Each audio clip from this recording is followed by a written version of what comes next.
Morning, happy সকাল। আমি আজকে নিরামিষভাবে মোমো করব, তাই জন্য দেখো এই যে এখানে আমি একটা আটার ডো মেখে নিয়েছি। অল্প একটু ময়দা দিয়েছি, শুধু আমি আটাই দিয়েছি এর মধ্যে, দিয়ে আমি মেখে লবণ দিয়ে মেখে ঢাকা করে রেখেছি দেবো।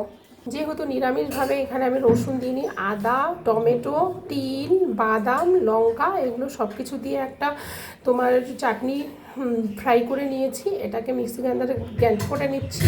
আর সব থেকে পরে বলি, এর ভেতরের যে কিমাটা দেবো সেটা আমি আজকে একটু ইউনিকভাবে ভাবছি।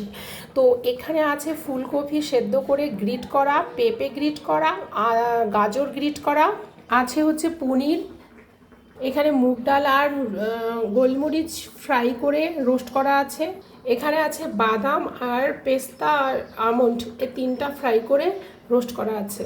সব কিছু ইনগ্রিডিয়েন্টস দিয়ে দেখো মোমোর পুরটাকে আমি মেখে নিয়েছি। এর মধ্যে বাটার আছে আর তেল আছে, বাটার আর তেল দুটো মিক্সড করেই আমি মেখে নিয়েছি।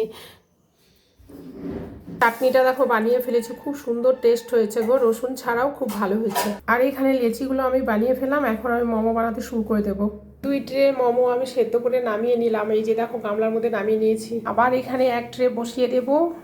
একা একা বানাচ্ছি তো এই বেলবো বানাবো, এখানে আরও কিছুটা আছে, এটা আবার কিছুটা বানিয়ে তো অলমোস্ট আমার মোমো করা হয়ে যাবে। সকালবেলা রান্না বান্না, তারপরে নিয়ে নিয়েছি এই মোমোর ঝামেলা।